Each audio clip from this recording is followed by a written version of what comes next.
오늘 본문 말씀은 느헤미야의 기도에 관한 말씀인데요. 성경에 탁월한 리더십을 가진 사람들이 여러 등장합니다. 모세, 다윗, 이런 분들은 요즘 말로 넘사벽인 것 같아요. 우리가 어떻게 그렇게 접근할 수 없는 그런 영역의 분들 같은데, 느헤미야는 어쩌면 우리가 따라갈 수 있는 모델 중에서 매우 우리에게 교훈하는 바가 큰 그런 인물이라고 볼 수 있습니다. 이스라엘 백성이 멸망을 하죠. 성전이 무너집니다. 바벨론의 포로로 끌려갑니다. 알아두셔야 될 일이, 바벨론이라는 나라가 오래가지 못해요. 페르시아라는 나라에 점령을 당하는데 싸우지 않고 그냥 페르시아에게 나라를 넘겨줍니다. 좀 특별한 케이스인데요. 어쨌든 이 페르시아가 등장하면서 이스라엘 백성은 그냥 돌아올 수 있는, 지난주 에스겔 말씀처럼 그냥 포로에서 돌아올 수 있는 그런 그 특권, 세상 말로 행운을 누리게 되죠. 근데 포로로 가 있던 시간이 제법 됐기 때문에 포로로 돌아가라 그러는데 돌아온 사람보다 남아있는 사람이 훨씬 많았습니다. 아무리 넉넉하게 보아도 10% 이내로 돌아왔어요. 그러니까 90%가 남아있었습니다. 거기 남아있는 사람 중에서 또 탁월하게 하나님을 믿고 하나님을 섬기는 그런 백성으로 남아있는, 그러니까 바벨론 땅, 페르시아 땅에 하나님을 믿는 백성으로 세속주의가 가득한, 하나님을 섬기지 않는 나라 가운데 하나님을 섬기는 자로 탁월하게 산 사람들이 몇 있었습니다. 그중 대표적인 인물이 느헤미야입니다. 느헤미야의 이 얘기를 이제 다 다루려면 느헤미야서를 강의해야 되고, 오늘은 한 번에 느헤미야서 말씀 가운데 한 부분만 조명해야 되는데, 오늘 조명해 보고 싶은 부분은 느헤미야의 기도입니다. 설교 제목이 좋은 리더, 기도의 사람. 그러니까 좋은 리더는 기도의 사람이어야 된다는 거죠. 기도가 받침이 되지 않고 하나님 나라 및 심지어 이 세상 속에서도 하나님을 믿는 사람들은 좋은 리더가 되기 어려울 것 같습니다. 도대체 느헤미야는 어떠한 기도를 소유한 인물이었는가 살펴보면서 우리의 기도가 느헤미야의 기도를 따라가는 그런 역사가 일어나기를 기대하는 겁니다.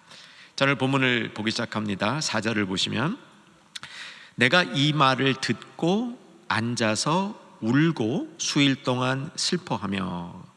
느헤미야가 아주 슬픈 일이 발생했죠. 그 슬픔 가운데 그는 그 슬픔을 가지고 하나님께로 나갑니다. 하늘의 하나님 앞에 뭐하며? 금식하며 기도했습니다. 이 슬픈 일이라는 건 이거였죠. 이미 오래전에 바벨론 포로 시절에 돌아간 백성들이 성전을 다시 지었어요. 그게 이제 에스라, 느헤미야 앞에 있는 에스라서의 성전이 다시 지어지는 장면이 나오거든요. 비록 초라하지만, 옛 성전에 비하면 초라하지만 성전을 다시 지었는데 뭐가 없었냐면, 성전을 둘러싸고 그 도성을 지키는 성벽이 없었습니다. 성벽이 없으니까 이건 이 주변 나라들의 노략거리잖아요. 저기 그냥 거기 들어가서 그냥 뺏어오면 되잖아요. 방어할 수 있는 이 방어 체계가 없으니까. 그래서 예루살렘 성이 이게 종종 유린당했습니다. 이 멀리 있던 느헤미야가 그 소식을 듣고 안타까워하는 겁니다. 그 안타까움을 가지고 하나님 앞에 나가는 겁니다. 이것이 느헤미야 기도 가운데 우리가 살펴볼 첫 번째 이 포인트입니다. 여러분, 우리에게는 비통한 일이 생길 수가 있습니다. 슬픈 일 참 있을 수 있어요. 이게 비통하고 슬픈 일이 자꾸 내 마음에 쌓이면 병이 돼요. 화가 됩니다. 아주 인생을 망가뜨리는 요소가 돼요. 여러분, 이런 일이 있을 때 느헤미야가 주는 교훈은 이거를 들고 어떻게 합니까? 하나님께로 나아가는 겁니다. 하나님께 그 기도의 보따리를 들고, 기도의 제목을 들고 내가 끙끙 끌어안지 않고 하나님 앞에 가지고 나가는 겁니다. 근데 이 느헤미야의 비통하는 그 핵심을 보게 되면 자기 일이 아니었어요. 하나님 일이었잖아요.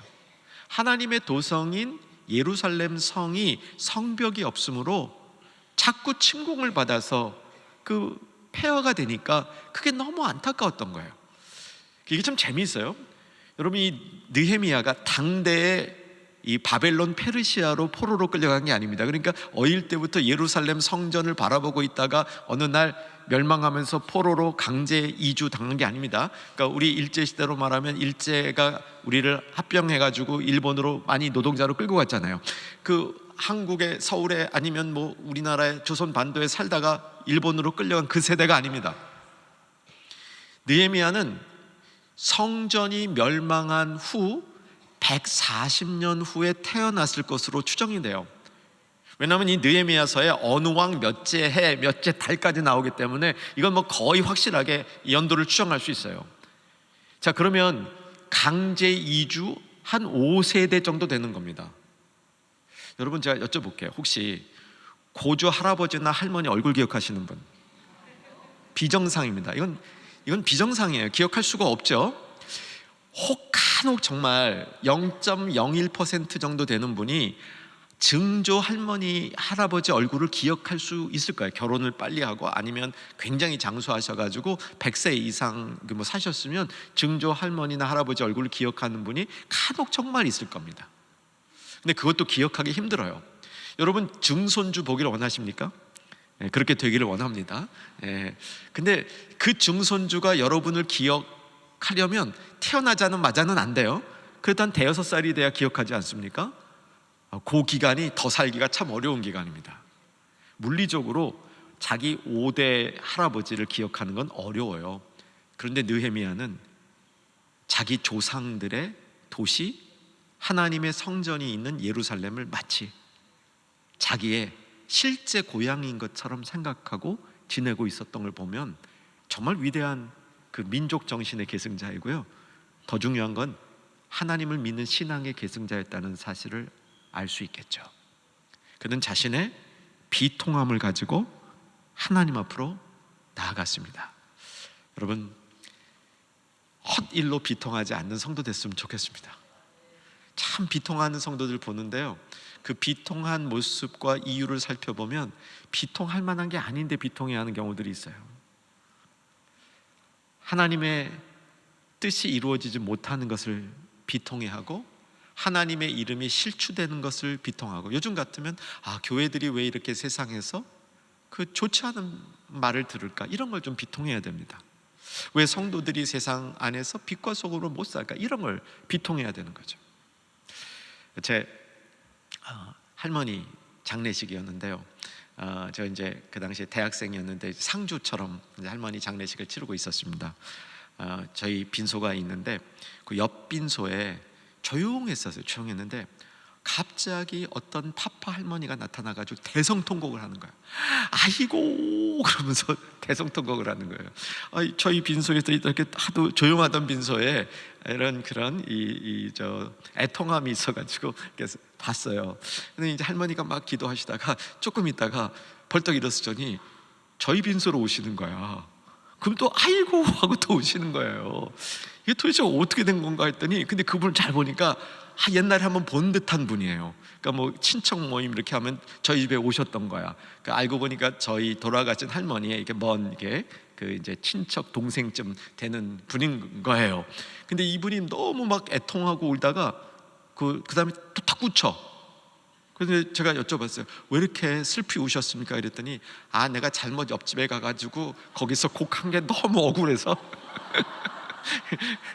너무 애통해갖고 여기서 더 울었대. 우리가 뭐 때문에 비통한지를 좀 보셔야 돼요. 괜히 어떤 아무것도 아닌 것 같고 자기 마음만 애끓는 비통함, 그런 비통함은 여러분 없애시고, 비통한 일이 인생에 생기시면 느헤미야에서 배우시기 바랍니다. 어떻게 해요? 들고 하나님 앞으로 나아가야 됩니다. 자, 오늘 본문 5절서부터 11절 앞부분까지는 느헤미야가 했던 기도인데 아주 모범적인 기도입니다. 꼭 요 틀에 맞춰서 기도할 필요는 없지만 느헤미야가 기도했던 기도의 아웃라인을 우리가 잘 알고 있으면 우리의 기도를 깊게 하는데 꽤 도움이 됩니다. 저는 우리가 기도할 때 중요한 요소들이 있다고 생각을 해요. 그러니까 그 요소는 갖추고 거기에 들어가는 기도의 문구만 여러분이 때에 따라 바꾸시면 된다고 생각합니다. 저는 기도의 시작은 하나님과 우리가 접속되어져야 하는 일이 기도의 시작이라고 생각을 합니다. 이게 접속된다는 게 뭐냐면 하나님 앞으로 내가 나아가는 거예요. 그래서 하나님과 내 딱 접촉이 일어나야 돼요. 그 다음에 그 접촉만 일어나면 안 돼. 하나님과 연합이 이루어져야 됩니다. 하나님과 연합이 이루어지면 그 다음에 이제 소통이 되는 게 기도인데, 이 기도는 정말 자유로워요. 하나님과 일단 연합이 된 상태에서 우리가 드리는 기도는 어떤 내용을 기도해도 굉장히 자유롭게 하나님이 받아주시고, 또 하나님의 음성도 그 안에서 들을 수 있게 되는 거죠. 이게 소통이 되는 겁니다. 그리고 마지막에 하나님 앞에 부탁, 청원을 아뢰는 거죠. 이 틀에 맞춰서 한번 느헤미야의 기도를 살펴보겠습니다. 첫째, 하나님과 어떻게 접속이 되냐면 하나님의 이름을 불러야 돼요. 그냥 소리로만 부르는 게 아니라 하나님을 우리의 마음으로 높여야 됩니다. 그리고 하나님이 어떤 분이신지를 알아야 돼요. 그것을 고백해야 됩니다. 이게 제 1차 과정입니다. 그래서 처음 기도를 할 때, 준비하시고 기도할 때 처음 하나님을 부를 때부터 하나님과 접속이 일어나야 됩니다. 뭐 이거를 주여 하고 크게 소리 지를 수도 있습니다. 그리고 내가 늘 하나님을 인정하고 고백하는 늘 쓰던 문구를 통해서 하나님께 접속을 시도할 수도 있어요. 뭐 아주 간단하지만 제가 많이 쓰는 이 접속은 존귀하신 하나님. 근데 이제 느헤미야는 어떻게 했는지 보십시다. 5절 보시면 제가 읽겠습니다. 이르되 하늘의 하나님 여호와여, 같이 읽겠습니다. 크고 두려우신 하나님이요. 크게 두려우신 하나님이라고 고백을 해요. 그러면서 하나님 앞에 나아가는 겁니다. 그 이름을 부르는 겁니다. 그 다음에 접속에 다음 단계가 있어요. 한 번에 접속이 되지 않습니다. 두 번째 접속은 나와 하나님과의 관계를 확인하는 거예요. 내가 하나님과의 관계를 확인할 때 이제 저는 이런 방법을 많이 쓰는데, 존귀하신 하나님, 제가 하나님을 사랑합니다. 하나님과의 저와의 관계가 사랑으로 규명이 되는 거죠. 다르게 하실 수도 있어요. 주님께 감사드립니다. 주님을 송축합니다. 하나님을 높였으니까 거기에 내가 따라가는 겁니다. 자, 우리 느헤미야의 기도를 보시죠. 아까 봤던 5절 그 뒷부분인데, 주를 사랑하고, 그 부분이요. 제가 읽겠습니다. 주를 사랑하고 주의 계명을 지키는 자에게 언약을 지키시며 긍휼을 베푸시는 주여 간구하나이다. 접속이 이루어진 겁니다. 자, 여러분의 기도 가운데 하나님과 접속을 잘 이루시는 기도의 이 틀이 다져질 수 있기를 부탁을 드립니다. 두 번째는 뭐였냐면, 이제 접속만 갖고는 안 돼요. 하나님과 연합이 돼야 됩니다. 하나님과 연합이, 그러니까 이제 한 덩어리가 돼야 되는 겁니다. 이때 꼭 필요한 게 뭐냐면 자복이에요. 자복. 회개라고도 할 수 있습니다. 나의 부족함을 하나님 앞에 인정하는 겁니다. 제가 이렇게 부족합니다. 겸손해지는 과정이기도 하죠. 여러분, 응답받는 기도의 이 특징, 하나님 앞에 정말 나가는 기도의 특징은 이 과정이 잘 되는 겁니다. 이 과정이 잘 돼야 하나님 앞으로 우리가 받아들여져요. 하나님이 우리를 이렇게 끌어안으시고 우리를 그 안에 두게 하실 때 이게 하나님과 연합이 이루어지는 겁니다. 자, 다시 한번 이제 느헤미야를 통해서 살펴봅니다. 6절이죠. 이제 종이 주의 종들인 이스라엘 자손을 위하여 주야로 기도하며, 같이 읽겠습니다. 우리 이스라엘 자손이 주께 범죄한 죄들을 자복하오니.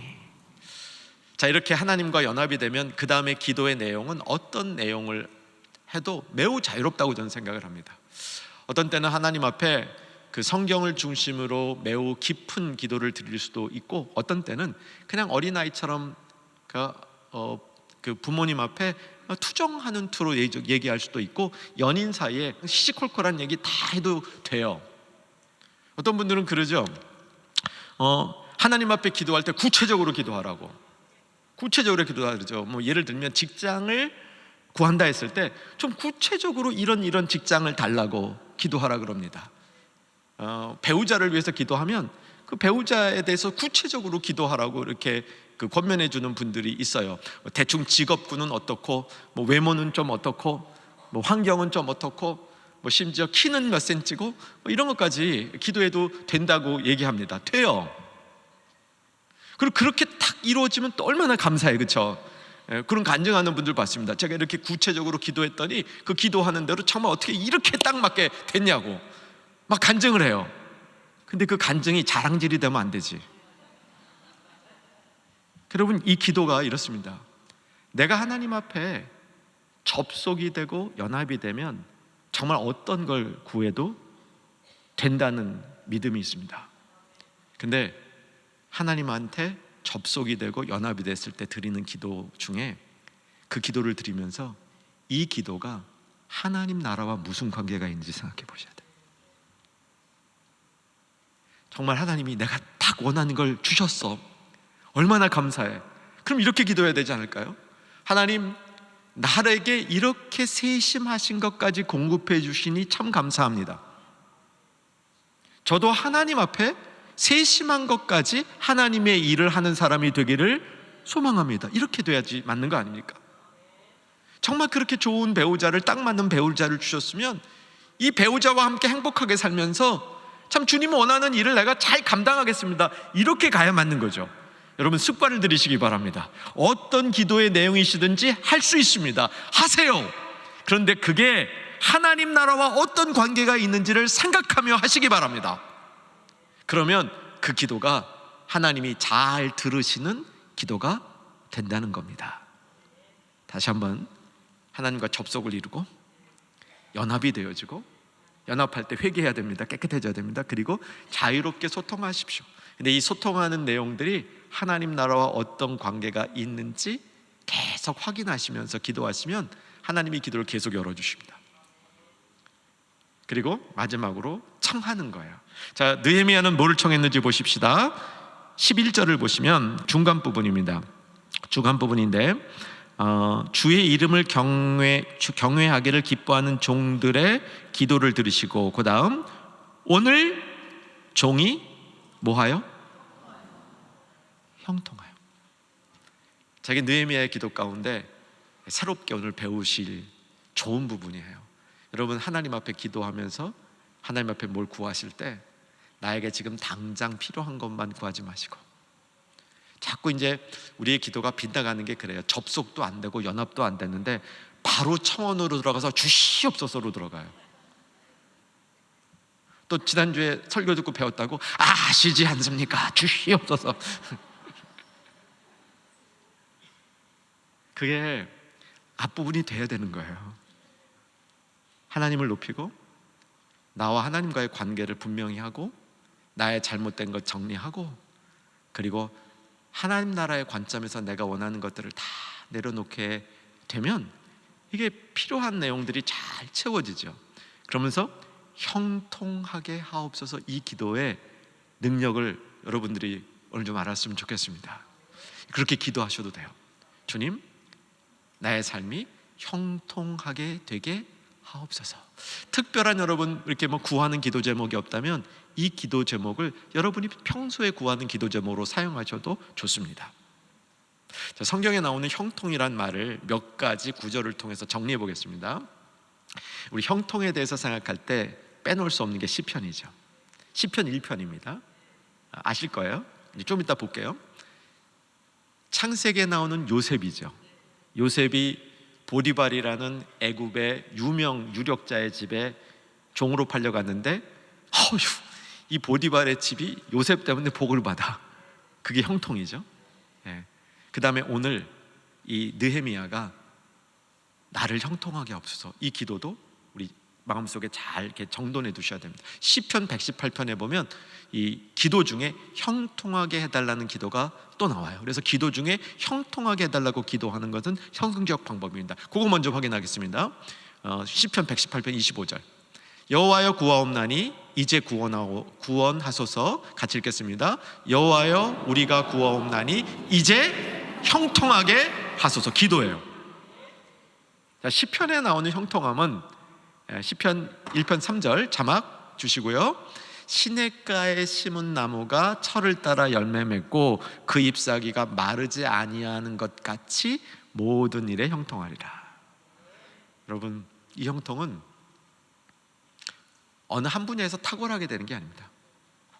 이거는 보세요. 시냇가에 나무가 심겨지니까 철을 따라 열매를 맺어. 남들 다 맺는 거예요. 철을 따라 열매를 맺는데 그 열매가 실한 열매가 맺어져. 실한 열매가. 그리고 잎사귀가 마르지 않고 그냥 푸르고 청청한 거예요. 이걸 형통이라고 얘기하고 있는 겁니다. 요셉의 형통은 좀 달라요. 요셉의 형통은, 자, 창세기 39장 2절 같이 읽겠습니다. 여호와께서 요셉과 함께 하심으로 그가 형통한 자가 되어 그의 주인 애굽 사람의 집에 있으니, 다음 절 같이 계속 읽어 나갑니다. 그의 주인이 여호와께서 그와 함께 하심을 보며 또 여호와께서 그의 범사에 형통하게 하심을. 요셉의 형통함은 주변 사람도 다 아는 거예요. 이 느헤미야의 형통함은요, 다 비슷한 거지만 느헤미야의 형통함은 뭐냐면 지금 상황이 어려워요. 자기 고향 이제 마음의 고향이죠. 실제 태어난 고향이 아니라 정말 조상들의 묘실 있는 그 예루살렘 성이 다른 사람들에게 노략을 당해서 거기에 이제 성벽을 지어야 되는데 이게 짓는 게 엄두가 안 나는 일이에요. 근데 지어야 돼. 짓고 싶어. 이 일을 정말 감당하고 싶은 마음이 있는 거예요. 근데 이 일을 감당하려니까 정말 주변에 그 감당할 수 있는 이 여력이 없어. 그때 하나님 앞에 기도하는 거예요. 주여 나를 형통하게 하옵소서. 어려운 환경을 뚫고 나가는 힘을 달라는 거예요. 이 힘을 극복하고 당당하게 나갈 수 있는 힘을 달라. 이게 형통하게 하옵소서. 오늘 예배드리는 모든 충현의 가족들이 형통하기를 구한 느헤미야의 마음을 가지고 저와 여러분의 인생에도 기도 가운데 형통하기를 구하며 그것이 이루어지는 축복을 누리기를 주의 이름으로 축원합니다. 이렇게 네 가지 기도를 드렸을 때 어떤 일이 일어났냐면 11절을 보시면 끝부분입니다. 오늘 본문 끝부분. 내가 왕의 술관원이 되었느니라. 복선입니다. 복선. 이 부분은 이렇게 보셔야 돼요. 느헤미야가 금식하며 기도했는데 작정 기도가 끝나는 날 술관원으로 발탁되었다는 얘기가 아닙니다. 그는 이미 술관원이었어요. 술관원이 된 상태에서 비통함을 가지고 하나님 앞에 기도하고 있었던 겁니다. 그럼 무슨 얘기냐면 하나님이 자신을 왜 술관원으로 세우셨는지 그 이유를 알기 시작했다, 그거예요. 이건 참 중요한 인생의 전환점입니다. 내가 그냥 어떤 일을 하며 우연히 이 직장에서, 이 직종에서 일을 하고 있다고 생각을 했는데 어느 순간에 보니까 하나님이 뜻이 있으셔서 이때를 위함이라, 이때를 준비시키기 위해서 미리 술 맡은 관원이 되게 한 거예요. 여러분, 술 맡은 관원은 뭔지 아시죠? 고대 왕들이 술을 마실 때 술에 독이 탔는지 안 탔는지를 그걸 철저히 점검하는 사람입니다. 목숨 걸고 하는 거예요. 그 술에 독이 타 있는데 먼저 마셔야 되잖아. 그럼 독이 타 있으면 먼저 죽는 거예요. 그러기만큼 철저히 믿을 만한 신뢰받는 사람을 술 맡은 일을 맡기는 겁니다. 뭐 직위가 얼마나 높은지 모르겠어요. 그래서 늘 왕과 같이 있겠죠. 왕이 술을 마실 때마다 그 옆에 있다 보니까 왕과 근접지간에 있을 수 있는 그런 특권이 있는 거죠. 왕이 철저히 신뢰한다, 그런 겁니다. 그 자리에 있었다는 게 복선으로 깔리는 겁니다. 자, 하나님이 어떻게 응답하셨을까요? 느헤미야 2장에 그 얘기가 나옵니다. 글로 가기 전에 성경에 나타나는 기도 전체에 관한 한번 정리를 했으면 좋겠습니다. 여러분이 드리는 기도를 하나님이 들으실까요, 안 들으실까요? 들으실까요, 안 들으실까요? 저같이 별로 신앙생활도 제대로 안 하고요. 제가 주일도 홀짝홀짝 하고요. 제가 삶에 살 때는 믿는 사람인지 안 믿는 사람인지 거의 구별이 안 가게 살고 있는 거 하나님이 아시지 않습니까? 봉사라고 하는 거 별로 없고요. 봉사 가끔 해도 투덜거리면서 하고요. 이런 거 하나님이 아시지 않습니까? 내 기도도 들으시나요? 들으시나요? 아멘. 하나님은 우리의 기도를 들으십니다. 여러분, 이 사실을 접수하시기 바랍니다. 다시 한번 여쭙게 접수의 뜻을 아멘으로 한번 여러분 표현해 보시기 바랍니다. 하나님이 여러분의 기도를 들으실까요? 믿음이 약한 나의 기도도 들으십니다. 신앙이 없는 나의 기도도 하나님이 들으셔요. 이게 성경의 원리입니다. 그러면 다음 질문을 드릴게요. 가끔 기도가 드려졌는데 배달 사고가 안 일어날까요? 일어나요. 어떤 때 배달 사고가 일어난다고 성경에 되어 있냐면 야고보서 4장 3절에 보면 명확히 나옵니다. 같이 읽겠습니다. 구하여도 받지 못함은 정욕으로 쓰려고 잘못 구하기 때문이라. 배달 사고가 나요. 제가 책 한 권 소개해드리겠습니다. 하나님이 기다리시는 기도라는 책이고요. 영어 원제목은 하나님이 응답하시는 기도가 인데 이제 우리말로 바꾸면서 기다리시는 기도. 정말 잘 번역하셨어요. 제가 이 책을 꼼꼼히 읽었습니다. 얇은 책이에요. 120쪽밖에 안 돼요. 근데 저자가 2명이에요. 위에 보이시죠? 위에 왼쪽에 에버하르트 아놀드라는 분, 전혀 모르던 분입니다. 저는 그 오른쪽에 리차드 포스터, 이분 좀 유명한 분입니다.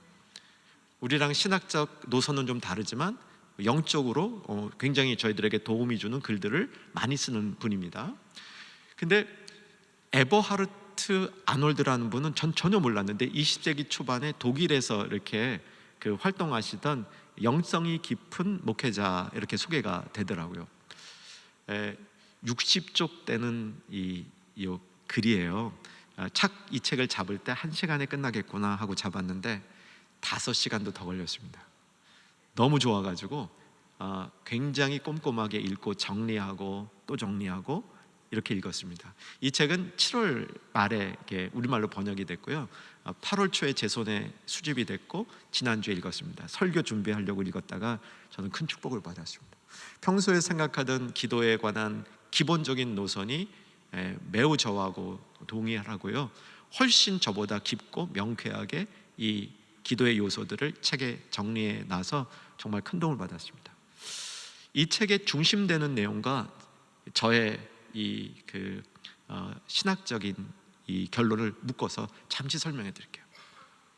왜 하나님이 우리의 기도를 들으시는가? 이유는 하나님이실 때, 이 표현이 이해가 되세요? 하나님이 하나님이실 때 우리에게 주시길 원해요. 하나님 본성이 우리에게 주시길 원해요. 선하심, 자비하심, 거룩하심, 하나님의 이런 큰 성품들은 그 성품 안에서 하나님이 우리를 향하여 정말 주시기를 원하는 하나님이에요. 이거 아멘 되시죠? 성경에 나는 너희에게 무엇을 주기를 원하는 여호와다 이런 말은 없습니다. 그런데 성경을 전체적으로 훑어보면 하나님은 정말 우리에게 애써 주시고자 해요. 2가지를 주시려고 합니다. 생명과 사랑이에요. 하나님은 자신의 생명을 우리에게 주시기를 원하고 사랑을 우리에게 주시기를 원해요. 그리고 그 주신 것을 가지고 우리를 이끌어서 하나님과 연합하기를 원하셔요. 이것 때문에 우리가 신앙생활을 할 수 있는 겁니다. 내가 하나님을 찾은 게 아니고 내가 하나님 앞으로 나아간 게 아니고 하나님이 우리에게 주셔서 우리를 이끌어 주셔가지고 그 앞에 갖다 놓기 때문에 우리가 하나님 믿는 신앙생활을 할 수 있는 겁니다. 우리가 하나님 앞에 나아가는 방법이 예배를 드리는 거고요, 기도를 하는 겁니다. 그리고 하나님 뜻대로 사는 거예요. 그게 하나님이 우리를 부르셔서 이끄시는 길로 우리가 나아가는, 그게 신앙의 모습인 겁니다. 이게 그렇게 어렵지 않다는 거예요. 왜? 하나님이 주시고자 했기 때문에. 하나님을 우리를 하여금 이끌어서 연합하시려는 것이 하나님의 뜻이고 계획이기 때문에 우리는 그걸 반응하며 따라가면 된다는 것이죠. 이게 신앙의 기본적인 모습이고, 왜 우리의 기도를 하나님이 들으시는가 이해가 되셨을 거예요. 하나님이 우리의 기도를 들으시는 이유는 주시고자 하는 분입니다. 우리와 연합하기를 원하시는 분이세요. 그래야 우리의 기도를 들으시고, 우리의 기도가 가끔 배달사고 날 때 그런 우리를 다시 고쳐서 하나님께 나올 수 있도록 해주시는 하나님이라는 겁니다. 제가 좀 전에 소개했던 그 책에 보면요, 이런 대목이 있어요. 기도가 막힐 때라는 그 조그만 섹션이 있는데, 그걸 제가 요약해 보면 이렇게 요약이 되더라고요. 기도가 막히는 것은 죄 때문이죠. 아까 야고보서 4장 3절 정욕. 근데 죄 말고도 있어요. 허물. 이 허물은 뭐냐면 기도를 하는데 자꾸 딴 생각이 드는 거예요. 이 생각 저 생각 딴 생각이 자꾸 드는 거예요. 그게 우리 기도 가운데 있는 허물입니다. 이게 있어요, 우리한테. 그래서 이건 싸우셔야 돼요. 극복해야 됩니다. 근데 그 극복도 결국은 내 힘으로 되는 게 아니고 성령을 우리가 잘 받을 때 그 성령이 싹 그걸 씻어주셔. 근데 우리에게 그 허물이 있습니다. 계속 기도를 방해하는 허물이 있어요.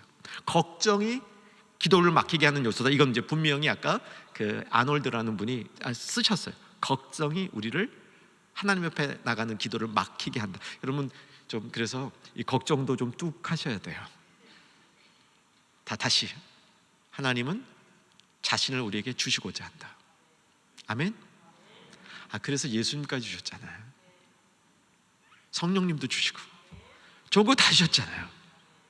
하나님 우리에게 주시기를 원하신다. 그러므로 우리는 기도로 하나님 앞에 나아가는 그 길이 막히지 않도록 힘쓰는 우리가 되어야 될 줄로 믿으시기 바라시고, 그렇게 행하는 우리 모두 되기를 주의 이름으로 소망합니다. 자, 이제 느헤미야의 기도가 응답이 됩니다. 2장에 가면 응답이 돼요. 어떻게 응답이 되는지 살펴볼 테인데, 이런 마음의 근심이 있다 보니까 느헤미야의 얼굴이 밝았을까요? 어두웠을까요? 어두웠어요. 왕이 그것을 알아차렸을까요? 못 알아차렸을까요? 알아차렸습니다. 이때 왕과 느헤미야의 관계가, 느헤미야가 왕의 신임을 얻지 못했으면 어떻게 됐을까요? 잘렸을 겁니다. 그런데 느헤미야가 왕의 신임을 얻었기 때문에 왕이 안타까운 거야. 벌써 여기서 성공한 겁니다. 여기서 성공한 거예요. 그래서 왕이 느헤미야의 얼굴을 보면서 안타까우니까 너 어디 좀 아픈 데 있니? 물어보기 시작하는 거예요. 이게 기회잖아요. 이걸 기다린 거야. 먼저 왕에게 가서 나에게 이런 청이 있습니다라고 얘기한 게 아니고 자기는 그냥 하나님 앞에 금식하면서 계속 기도하고 있었던 거예요. 근데 마음에 이런 비통함이 있으니까 얼굴에 나타난 거고, 왕이 그걸 알아차리고 먼저 물어본 겁니다. 자, 2장 4절 볼게요. 2장 4절. 왕이 내게 이르시되, 그러면 네가 무엇을, 이 답이 얼마나, 왕이 내가 무엇을 원하냐 물어보면 이때 왕이 네가 원하는지 한번 뭐 드러나 보자 이거겠어요? 네가 뭐를 얘기해도 내가 왕인데 다 들어주겠다 그 뜻 아니에요? 그래서 그 다음에 이제 5절에 드디어 얘기를 하는 겁니다. 5절. 왕에게 아뢰되, 왕이 만일 좋게 여기시거든, 같이 읽겠습니다. 종이 왕의 목전에서 은혜를 입어 싸우면 나를 유다 땅 나의 조상들의 묘실이 있는 성읍에 보내어 그 성을 건축하게 하옵소서. 속에 있는 말을 그때 탁 하는 거예요. 준비가 돼 있어요. 준비가. 근데 그 앞전에 안 읽은 거 한 부분이 있죠. 요게 오늘 하이라이트입니다. 2장 4절 아랫단입니다. 그렇게 왕이 내가 무엇을 원하느냐 내가 들어주리라 자신이 원하는 바를 얘기하기 직전에 기도를 해요. 그 기도를 뭐라고 표현합니까? 묵도라고 표현해요. 잠시 기도한 거예요. 잠시 기도. 이게 느헤미야의 기도의 모습이에요. 느헤미야의 기도의 그 힘은 비통하면서 금식하면서 하나님 앞에 나아가서 하나님 앞에 기도를 계속 쌓아가다가 결정적인 순간이 왔을 때에도 하나님 앞에 묵도하고 필요한 거를 하나님 앞에 아뢰는, 이게 느헤미야의 기도 가운데 우리가 배울 점입니다. 묵도하고. 여러분, 우리에게 이런 순간에 묵도의 기도가 얼마나 필요해요? 그런 때가 있지 않아요? 그런 때가 반드시 있습니다. 어떤 상황을 내가 급하게 아주 중요한 일이 처리돼야 되는데 어떻게 될지 몰라. 그때 내가 기도를 해야 되는데 가만 생각해 보세요. 왕이 내가 너에게 무엇 해주랴 그랬더니 잠깐만 기다리세요. 뒤돌아서 주여 하고 뭐 기도하겠어요? 소리내서 기도하겠어요? 안 되잖아요. 내가 못하게 하는데 하다가 잠깐만요 그러고 한 15분 기도하겠어요? 안 되잖아요. 기도하는지도 안 하는지도 모르는 순간 빨리 하나님 앞에 기도를 올려야 되잖아요. 그게 묵도하고예요. 저와 여러분의 인생에도 이런 묵도의 힘이 생길 수 있기를 주 안에서 소망하며 축복합니다.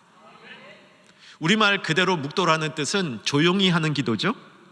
근데 여기 정황을 보니까 조용히 하는 기도일 뿐만 아니라 짧은 기도이죠.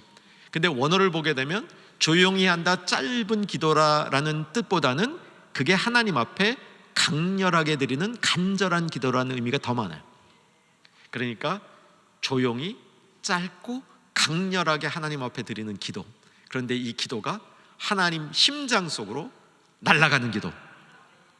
그래서 이거를 그 초대교회에서부터 사막에 있던 그 교부들이 있습니다. 초대교회 사막의 교부. 이게 한 2세기, 3세기, 4세기 이렇게 그 사막에 들어가서 은둔하면서 기도 생활하던 이 교부들이 있었어요. 이들 가운데 이 기도를 화살기도라고 이름이 생긴 겁니다. 요즘 말은 요즘은 이제 그때는 총알이 없어서 그런데 요즘은 이제 총알이 더 빠르니까 총알 기도라고도 해요. 괜찮습니다. 무슨 기도이든지 묵도라 그래도 되고. 근데 묵도라는 말보다는 사실 화살기도, 총알기도가 더 나아요. 왜냐면 묵도 그러면 우리가 조용히 예배할 때 이제 묵도하심으로 이러잖아요. 그것보다 훨씬 간절한 기도입니다.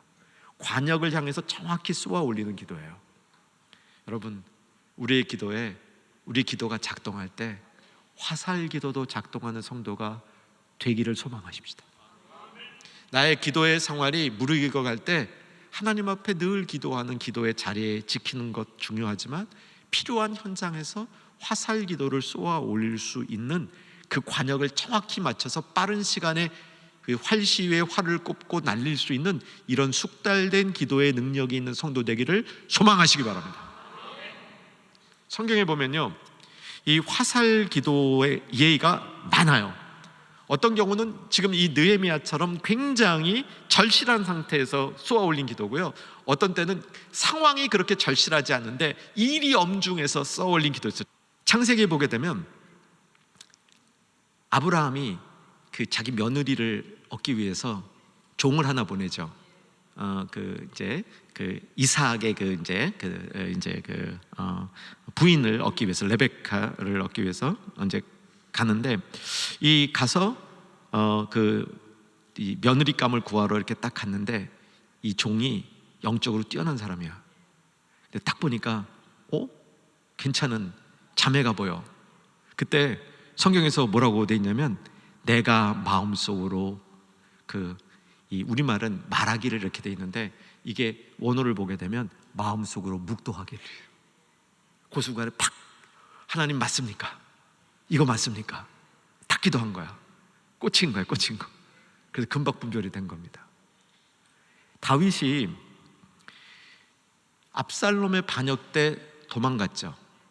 다윗에게 정말 겁나는 게 있었습니다. 다윗이 볼 때 정말 똑똑하고 모략과 지혜가 탁월한 인물 아히도벨이 있었는데, 이 아히도벨이 아들 쪽에 쓴 거야. 그래서 다윗이 그 위기 중에 화살 기도를 드려요. 뭐라고 드린지 아세요? 하나님, 아히도벨의 모략을 어둡게 하시고 어리석게 하시고. 딱 그거 하나 쏴 올리는 거예요. 이런 기도는 많아요. 정말 많습니다. 인생에 얼마나 필요한지를 보여주는 거예요. 십자가에 예수님 달리셨을 때 옆에 강도가 회심을 했죠. 회심하고 기도할 시간이 어디 그렇게 길어. 이것도 화살 기도지. 주여 당신의 나라가 임할 때 나를 기억하소서. 끝. 다 끝난 거예요. 그거로 기도 다 응답된 겁니다. 여러분, 화살 기도는 매우 필요합니다. 매우 유익해요. 우리가 기도 훈련할 때 기도의 사람이다, 기도가 살아있다 할 때 화살 기도를 잘 쏠 수 있는 사람이 되어야 되는 겁니다. 그런데 느헤미야가 화살 기도를 쏠 수 있었던 배경이 있습니다. 그냥 아무 일도 하지 않고 있다가 갑자기 급한 일이 있을 때 화살 기도를 쏜다고 쏴지질 않아요. 그가 4개월 동안 금식하며 기도했어요. 요거 이제 4개월인 건 성경에 찾을 수 있습니다. 처음에 시작할 때부터 요 왕과 이런 그 기회가 생길 때까지 그 달수를 따지면 4개월 돼요. 그 기도가 쌓여 있었기 때문에 화살 기도를 쏠 수 있었습니다. 또 하나 있어요. 그 전에부터 성벽을 건축하고 싶었어요. 그 이스라엘 백성들이. 왜냐하면 성에 벽이 없으면 이건 뭐 말도 아니죠. 그런데 그때마다 성벽을 못 짓게 하는 세력이 있었습니다. 바로 이 아닥스다스 왕이 느헤미야에게 너 가서 그 성벽 고치라, 뭐 재물까지 다 내준 이 왕이 그거 반대하던 왕이에요. 그거 못하게 했던 왕이에요. 그 에스라서에 보면 나와요. 근데 그런 와중에, 그런 절박한 상황에서 이 느헤미야가 순간의 기도로 단판을 져야 되는데, 그때 그 순간의 기도, 이게 화살 기도입니다. 이게 묵도예요. 아마 화살 기도가 관역에 잘 꽂히면요, 제 경험이나 제 판단에는 그 다급한 상황에서도 마음의 평안을 누릴 것 같습니다.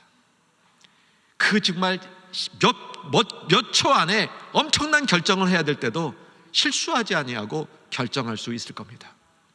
최선을 다하는 능력이 생길 겁니다. 정말 가장 좋은 결론을 내릴 수 있는 인도함을 받을 겁니다. 이게 화살 기도의 능력입니다. 사랑하는 여러분, 느헤미야를 통해서 우리가 배워야 될 기도의 교훈이 아주 많습니다. 비통한 일이 있을 때 하나님께 들고 나가시기 바랍니다. 기도의 4가지 요소, 접속되어지고 연합되어지고 소통되어지고 청원하는 기도의 패턴도 배우시기 바랍니다. 그리고 무엇보다도 화살 기도의 능력까지 있는 우리 모두가 될 수 있기를 주의 이름으로 축원합니다.